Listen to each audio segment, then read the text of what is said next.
कई दिनों से बॉर्डर पर तनाव जारी है, यह भी खबर है, और बॉर्डर पर फेंसिंग को लेकर ही तनाव जारी है। पिछले दिनों बीएसएफ और बीजीबी के बीच झड़प हुई थी। बीजीबी की गांव वालों के साथ भी झड़प हुई थी। तो फेंसिंग का इशू आप देखिए किस तरीके से यहां पर जटिल हो गया है, और इसको लेकर ये झड़प की भी खबरें सामने आई।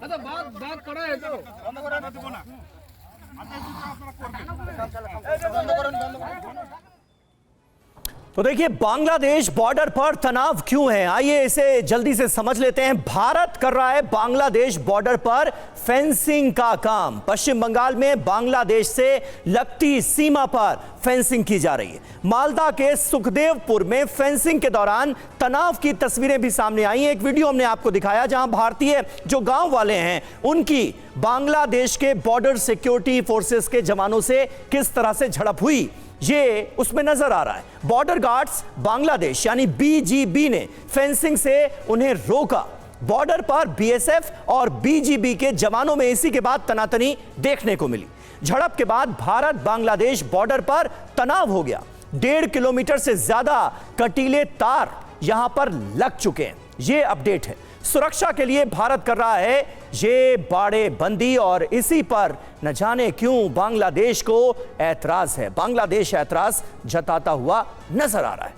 और आपको बताते हैं कि बांग्लादेश के आरोप क्या क्या हैं और भारत ने उसका क्या जवाब दिया है। तो भारत बांग्लादेश बॉर्डर पर तनाव है, और देखिए आरोप और जवाब क्या है। बांग्लादेश के आरोप की बात करें, सीमा पर 5 जगहों पर बाड़ लगाने की कोशिश की गई भारत के द्वारा। यह कहा गया बांग्लादेश की तरफ से। भारत ने आंसर क्या दिया है, बाढ़ को लेकर बांग्लादेश से आपसी समझ है और इसी के तहत यह काम किया जा रहा है। भारत ने द्विपक्षीय समझौते का उल्लंघन किया, यहां तक कह दिया बांग्लादेश ने। भारत ने कहा फेंसिंग को लेकर बांग्लादेश से बातचीत की जा रही है, यानी जो काम चल रहा है उसके बारे में बांग्लादेश को भी अपडेट दी जा रही है। जी हां, बांग्लादेश ने कहा कि बीएसएफ की वजह से सीमा पर तनाव और अशांति है। भारत ने जवाब दिया कि सीमा पर अपराध तस्करी रोकना बहुत जरूरी है, इसीलिए ये फेंसिंग का काम बढ़ाया जा रहा है। भारत किसी भी भड़काऊ कार्रवाई से बचे। आप भाषा देखेंगे ना तो ही आपको ये सारा माजरा समझ में आ जाएगा, बांग्लादेश की और भारत की। फेंसिंग प्रक्रिया में बांग्लादेश से मदद की उम्मीद जताई गई है भारत की तरफ से।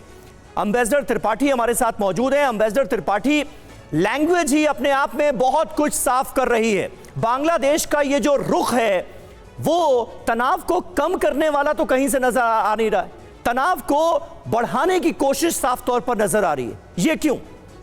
देखिए रवि, समीर, मेरे ख्याल से ये कोई बहुत बड़ा, इतना बड़ा मुद्दा नहीं है जिस पर कि दोनों देशों के संबंध और खराब हो जाएं। हाँ। कुछ कुछ जगहों पे ऐसा हुआ है, बांग्लादेश के कुछ ऐतराज हैं, भारत उनके बारे में बात कर रहा है, और पॉलिटिकल लीडर्स जो हैं वो कभी कभी ऐसा बोल जाते हैं कि जो डिप्लोमेटिक लैंग्वेज के साथ मैच नहीं करता।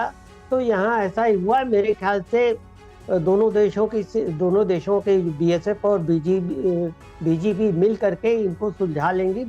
कोई बाड़ बनाने का, फेंसिंग बनाने का मामला इतना बड़ा नहीं है हमारी ऊपर। ठीक है, फिर इस मामले को बड़ा क्यों बनाया जा रहा है? इरशाद अहमद खान साहब हमारे साथ मौजूद हैं। इरशाद साहब, आप तो अपने यहां खुद ही कट्टरपंथी ताकतों से आजकल परेशान चल रहे हैं, उनके खिलाफ जंगें लड़ रहे हैं।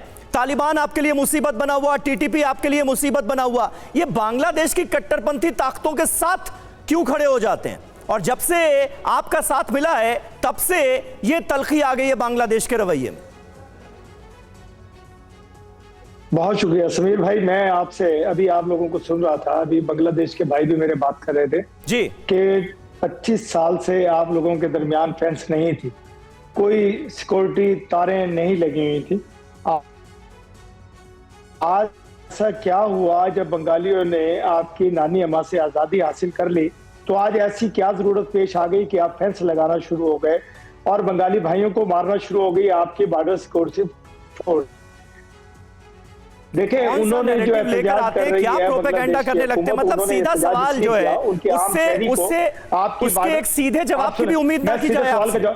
पूरे सवाल का जवाब दे समीर, आपको मैं पूरे सवाल का जवाब देना चाहता हूं। खान साहब लेकिन थोड़ा सा लैंग्वेज पर ध्यान दीजिए। मुझे सुन लीजिए, मैं ये कह रहा हूं, मैं मैं लैंग्वेज पे ध्यान दे रहा हूं, मैं तो बड़ी इज्जत एहतराम के साथ बात कर रहा हूं। मैं ये कह रहा हूं कि ऐसी क्या जरूरत पेश आ गई कि आपको फेंस लगाना पड़ गई? नहीं, उसकी अभी तो जरूरत हम बंगालियों ने बता देते हैं आजादी आपको। हासिल की है, शायद आप अभी कहना उन्होंने नहीं अपना मुल्क चाहते हासिल हैं। किया हसीना शेख इरशाद से। साहब, हसीना शेख से मैं कहना चाहता हूं, मैं पूरा सुनिए, पूरा उसकी जरूरत ये सुनिए है प्लीज। उसकी जरूरत है कि बांग्लादेश पर फ्लाइट्स उसी भी डेविल शुरू का हो गई साया आ पाकिस्तान गया और है बांग्लादेश की। जिसकी वजह से भारत और आसपास के देश परेशान हैं। उसके कनेक्शन सीधे पाकिस्तान से दिखते हैं। वहां बैठे कुछ ऐसे लोग बांग्लादेश में ऐसी हरकतें कर रहे हैं कि आज बांग्लादेश में आग लगी हुई है, मारकाट मचा हुआ है। जो देश शांतिपूर्वक रह रहा था वहां पर सड़कों के क्या हाल हैं, किस तरह की स्थिति है। अगर किसी का तख्ता पलट के करके किसी को फांसी पे लटकाना है तो अगर आप इसको मानते हैं रेवोल्यूशन, तो आपके यहां तो आप बहुत पहले कर चुके हैं। भुट्टो साहब को लटका चुके हैं आप लोग।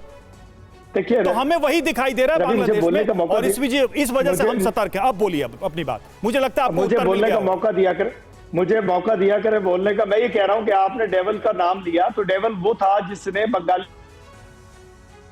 भाइयों को हमसे अलहदा कराया, पाकिस्तान और बंगाल को अलहदा किया। वो लोग शैतान थे।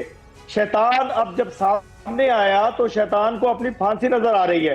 शैतान को अपनी शैतानी पूरी दुनिया को मालूम पड़ गया कि बांग्लादेशियों ने हथियार उठाए थे पाकिस्तान के खिलाफ। बंगाल को और पाकिस्तान को दोनों को अलग करने कैंप में बांग्लादेशियों पर क्या जुल्म किए थे पाकिस्तान की सेना ने, इसको मत भूलिए। पूरी दुनिया ने देखिए वो तस्वीरें, किन लोगों ने पाकिस्तान के खिलाफ नारे लगाए थे। ये आप कैसे भूल सकते हैं भाई? मुजीबुर रहमान ने किस तरीके से खुलकर आपका विरोध किया, आप कैसे भूल सकते हैं? आप हिस्ट्री कैसे भूल सकते हैं भाई? आप ही के खिलाफ तो बांग्लादेशी खड़े हुए थे, आप उनको आज डेविल कह रहे हैं। देखिए, नहीं, आपको कह रहा हूं, आपको, उनको नहीं कह रहा हूं। आप हमें कह रहे हैं, मैं आपको कह रहा हूं शैतान हम नहीं खड़े थे, बांग्लादेश के जो लोगों को लड़वाते हैं। खालिक साहब ये बताइए, चलिए वहां के जर्नलिस्ट से पूछ लेते हैं। खालिक साहब ये बताइए कि बांग्लादेश में कौन से लोग थे जो पाकिस्तान के खिलाफ खड़े हुए हथियार लेकर? किनको अलग होना था, और क्या वो डेविल थे या अपनी आजादी की लड़ाई लड़ रहे थे पाकिस्तान से? खालिक साहब सुन तो लीजिए, एक बांग्लादेशी के जबान से सुनिए ना। अरे हमारी बात छोड़िए, आप अपनी बात छोड़िए। उनके बारे में आप सच नहीं सुनना चाहते, अब आप सच नहीं सुनना चाहते। आप एक बांग्लादेशी के जबान से सुनिए, कौन था डेविल? आपने मुझे बोलने नहीं दिया। नहीं, आपने ऐसा क्वेश्चन किया ना, तो उसका उत्तर ले लीजिए। खालिक साहब कौन था डेविल 71 में? खालिक साहब डेविल कौन था 71 में बांग्लादेश? लगानी पड़ गई आपको। खालिक साहब 71 में 71 में डेविल कौन था बांग्लादेश में? आप लोग थे, आप थे, आपने किया था सब कुछ शैतानी। खालिक साहब को सुन लीजिए, खालिक साहब बोल रहे हैं सब कुछ वो आप बांग्लादेश करने के वाले हैं, आप पाकिस्तान के हैं। वो सुनिए ना बांग्लादेश का आदमी क्या कह रहा है। खालिक साहब कौन था डेविल 71 में जो बांग्लादेश में कत्लेआम कर रहा था? ये हिस्ट्री बंगाल और पाकिस्तान एक ही है। बंगाली और पाकिस्तानी भाई हैं आपस में, हम और ये भाई हैं आपस में। सुनने को सच नहीं सुन सकते आप, आपकी दिक्कत ही यही है। अब वो बोल रहे हैं तो आप सुन नहीं पा रहे हैं, बर्दाश्त नहीं कर पा रहे हैं। खालिक साहब बोलिए जरा, बताइए इनको जरा कि कौन थे जो बांग्लादेशियों को मार रहे थे, काट रहे थे 71 में? बताइए इनको, किससे डर है हिंदुस्तान को भी कि ऐसे लोग समाज में ना आए, न भारत के न बांग्लादेश के? ये बताइए। सुनिए खालिक साहब प्लीज कंटिन्यू। बेसिकली मेरा नाम है मजहर इस्लाम खान। जी मजहर खान आप बोल सकते हैं। जी। पहली बात यह है कि ये मुद्दा तो एक दिन में 71 पे शुरू नहीं हुआ था। पहले अब देखिए कि दो पाकिस्तान एंड इंडिया जो डिवाइडेशन हुआ था ब्रिटिश रिज्म के बाद, तो ये पूर्व पाकिस्तान बोला जाता था ये बांग्लादेश को। सो उसी दिन जो my parents, so far I heard from my parents and my history books, so there were many discrimination. वो पश्चिम पाकिस्तान जो थे, वो बांग्लादेश जो आज की बांग्लादेश है, इस स्टेट के लोगों पर बहुत सारे डिस्क्रिमिनेशन कर रहे थे। इसी दौरान 1970 पे जो इलेक्शन हुआ था, वहाँ मेजोरिटी गेन किया था शेख मुजीबुर रहमान की लीड किया हुआ अवामी लीग। मगर वो पाकिस्तान के जो गवर्नमेंट थे वो ये स्टेट हैंड ओवर नहीं कर रहे थे। इनके दौरान शेख मुजीबुर रहमान ने एक मीटिंग लॉन्च किए थे 7 मार्च। तो बिल्कुल सही बात है, और वो सब कुछ इतिहास में दर्ज है। पाकिस्तानी सेना ने जो जुल्म और सितम किए बांग्ला भाषियों पर पूर्वी बांग्लादेश में, खास तौर पर पूर्वी पाकिस्तान में जो बाद में बांग्लादेश बना, वो हर कोई जानता है खालिक साहब, लेकिन उसको जाहिर है इरशाद साहब यहां बैठकर एक्सेप्ट तो करेंगे नहीं। मैं आपसे ये जानना चाह रहा था कि ये जो मैंने तो एक बड़ा मासूमाना सा सवाल किया था। नहीं बोल दीजिए, आप बहुत देर से कुछ बोलना चाह रहे हैं इरशाद साहब, क्या बाकी रह गया है? क्या बाकी रह गया है? मैं कह रहा हूं समीर, मैंने तो बड़ा मासूमाना सा सवाल किया था कि बाढ़ लगाने की आज क्या जरूरत पेश आ गई। अगर मैं जवाब देना चाहता हूँ। त्रिपाठी साहब आपका जवाब दे रहे हैं, सुनिएगा, ध्यान से सुनिएगा। एम्बेसडर त्रिपाठी जवाब बताता हूं, आपको वालेकुम सलाम करते हुए। सरहदें वैसे ही रहने दें, वैसे बंगाल के साथ आजादी रहे। मैं भी एक बड़ा मासूमाना सवाल करता हूँ जी कि ठीक है, आपने तो ये कहा, आपने मासूमाना सा सवाल किया था कि बाढ़ लगाने की जरूरत क्यों पेश आ रही है। अरे खान साहब बीच में मत बोलिए भाई, एक मिनट रुकिए, त्रिपाठी जी को सुनिए जरा। बोलने नहीं दिया। फिर आप वही बदतमीजी कर रहे हैं, एक आदमी बोल रहा है, आप सुनने की शराफत रखिए। जिसने शैतानी की थी वो कौन था? खान साहब को ऑडियो थोड़ी देर के लिए कीजिए। सुनने की शराफत रखिए, आप पढ़े लिखे मालूम होते हैं। त्रिपाठी साहब बोलिए। पढ़े लिखे मालूम होते हैं, सुन लीजिए मेरी बात, उसके बाद बोलिए। मैं भी एक मासूमाना सवाल करता हूं कि 6 साल पहले जब आप बड़े जोर शोर से कह रहे थे आपने तालिबान को, तो आपने अफगानिस्तान को आजाद करा लिया है, उसके बाद क्या जरूरत आप पड़ी कि आपने अफगानिस्तान के साथ फेंसिंग लगा दी? बताएं, आप बताएं। बताइए, प्रॉब्लम है हमारी और सरहद उनकी एक ही जैसी है, एक ही गेट है, एक ही गेट से आना जाना है। हमने कुछ नहीं किया, हमने ऐसा कुछ नहीं किया जैसा आप बंगालियों के खिलाफ कर रहे हैं, बंगालियों के खिलाफ प्रोपेगेंडा कर रहे हैं। अगर बंगाल की और हमारी एयरलाइंस खुल गई हैं, अगर हमारा ट्रेड खुल गया है, अगर हम बिजनेस करना शुरू हो गए हैं, अगर बंगाल ने और पाकिस्तान ने वीजे आसान कर दिए हैं, आपकी प्रॉब्लम क्या है? आप तो बगैर वीजे के बंगाली हिंदुस्तान आते थे, हिंदुस्तानी बांग्लादेश में आते थे। क्यों आते थे? कि आपका पूरा साया था बांग्लादेश के ऊपर, पूरी पावर के साथ आप उनको कंट्रोल करते थे, हसीना शेख को, उनकी हुकूमत को। आपके तमाम प्रोजेक्ट बांग्लादेश में चल रहे थे। तो ऐसा क्या हो गया आज के आपने बाढ़ लगानी शुरू की, बंगाली भाइयों को मारना शुरू कर दिया, आपने उनके वीजे बंद कर दिए, उनकी मां को उठाकर हसीना शेख को अपने हिंदुस्तान में बंद कर लिया, वो भाग के आपके पास चली गई।